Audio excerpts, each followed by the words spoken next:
লাগবে। তো 1.5 মাসের মধ্যে আমি যদি নাম ট্রান্সফার না করি তাইলে আমি মামলা খাই, অসুবিধা না। আমি এটা গাড়ি নিচে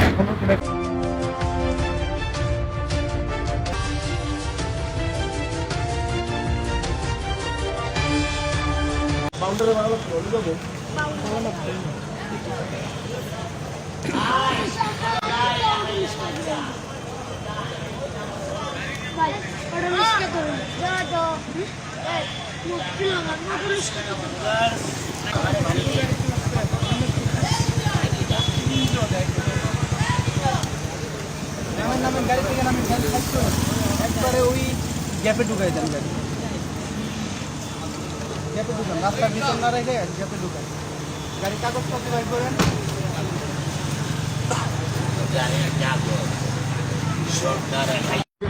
এক থেকে 1.5 মাস লাগবে। তো 1.5 মাসের মধ্যে আমি যদি নাম ট্রান্সফার না করি তাইলে আমি মামলা খাই, অসুবিধা না।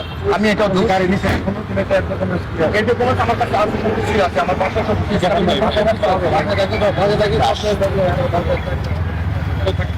নাম ট্রান্সফারের বিষয়টা তো আপনারা জানেন। না ভাইয়া, এটা তো আসলে ওই সাবেক আপনার জুড়ের কাজ হইতে আর কিছু না। আমরা ওই আগের মতো নির্যাতিত হইতে 1 থেকে 1.5 মাস লাগে আপনার বিআরটিতে আপনার ট্রান্সফার করে দিতে। এখন আমি এই কাগজটা আমি 1 মাসে 15 দিনের ভিতরে আমি নাম ট্রান্সফার কিভাবে করবো এই আমার গাড়ির মালিকানা। আর সেকেন্ড হইতেছে আমার লাইসেন্সে ম্যাক্সিমাম 3 দিন লাগে আপনার একটা ই লাইসেন্স করতে, এখন বর্তমান সিলেটের যে সিস্টেম। এখন এই যে জেলা প্রশাসনের যে ডিসি মহোদয় স্যারের কাছে আমি ডিরেক্টলি আবেদন করতেছি, এই ধরনের যদি নির্যাতিত হই আমরা তাহলে তো সাবেক নির্যাতিত আগের মতোই আমরা এমনি হয়ে গেলাম। এই যে 5,000 টাকা মামলা ধরাই দিল আমার, এখন আমার কথাই শুনে নাই। হ্যাঁ, ওই ধরনের তো সিস্টেম, আমরা নির্যাতিত, আগের মতোই নির্যাতিত, কিছু বলার নাই, যোগ্য আমরা কিছু বললে তো অ্যারেস্ট হয়ে যাবো, এটাই আর কিছু না। কি করবো ভাই, আমি 5,000 টাকা দিতে হতো। কারণ আমি ডিসি মহোদয় স্যারের কাছে আমি ডাইরেক্টলি অনুরোধ জানাইতেছি, আমি সিলেটের লোকাল একজন লোক, এই যে আমাকে 5,000 টাকার মামলা দিল, আমার সাথে কথাই বলে দেয় এসএন সাহেব, এটা তো আমাদের নির্যাতিত করতেছে আবার আমাদের। তাহলে আওয়ামী লীগ আর ওই বিএনপি আর ওই আর ওনারা দোষ দেখা এত কোনো লাভ নেই। বলছেন ডিসি সাহেবের কি জানাবেন?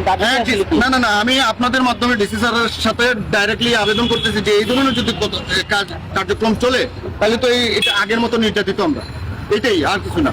তো স্যার যখন এটা সুন্দর একটা আইন করছে, হ্যাঁ চেকপোস্ট থাক, এটা ভালো, অবৈধ জিনিসগুলা যেগুলো আছে এগুলো আটকাক, যে আর্মির যারা আছেন ওনারা আটকাক, পুলিশের যারা আছেন ওনারা আটকাক, আমাদের কোনো আপত্তি নাই। ডিফেন্স যদি একটা নিরাপত্তাহীন সিলেট দিতে পারে আমরা ওনাদেরকে ওয়েল জানাই, কিন্তু আমাকে অমানবিক ভাবে এটা মামলা দিবে এইটা তো আমি মাইনে নিব না। 1.5 মাস লাগে একটা গাড়ির পেপার ট্রান্সফার করতে, ওই ট্রান্সফারটা বিআরটিতে করতে হয়, এটা তো আমি পারবো না, আমার হাতে তো কিছু নাই ভাই। ওইটা আমি কার কাছে যাবো এখন? আপনারা বইলা দেন একটু, কার কাছে যাবো? নিরাপত্তার জন্য আমি আপনারা দাঁড়াইছেন, তা আমাকে যদি নিরাপত্তা দেওয়ার জায়গা দিয়ে আমাকে আমার উপরে জুলুম করা হয় তাহলে তো এটা মাইনা নেওয়ার মতো না।